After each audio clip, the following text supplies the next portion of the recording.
Hi, thank you for watching this Amherst alarm tutorial video. My name's Joe. Today we'll be looking at how to change the battery in your PG9935 shock sensor. Before you get started, make sure to call Amherst Alarm's Monitoring Response Center to let them know you'll be changing the battery in your device. This is going to cause a tamper alarm to appear on your keypad and also send an alarm to the Monitoring Response Center. Let's get started. This is the PG9935 wireless shock sensor. To get started, you're going to want to take a flathead screwdriver and insert it into the tiny opening at the top and gently turn it to the side. The cap will pop off, so be careful not to lose it. You're going to need it. From there, you're going to take a Phillips screwdriver and remove the screw.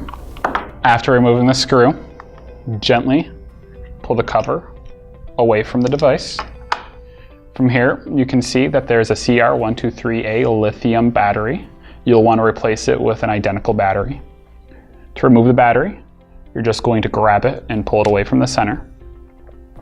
To replace the battery, you're going to want to install it with the positive side down and the negative side up. There's also indications on the board as to which direction the battery should face.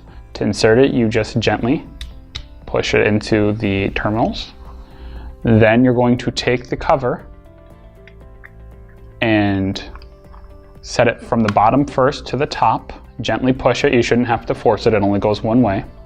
Then you'll take your Phillips screwdriver and screw it back in. After that, you're going to want to take the cap for the screw, set the bottom in first, and then push the top down.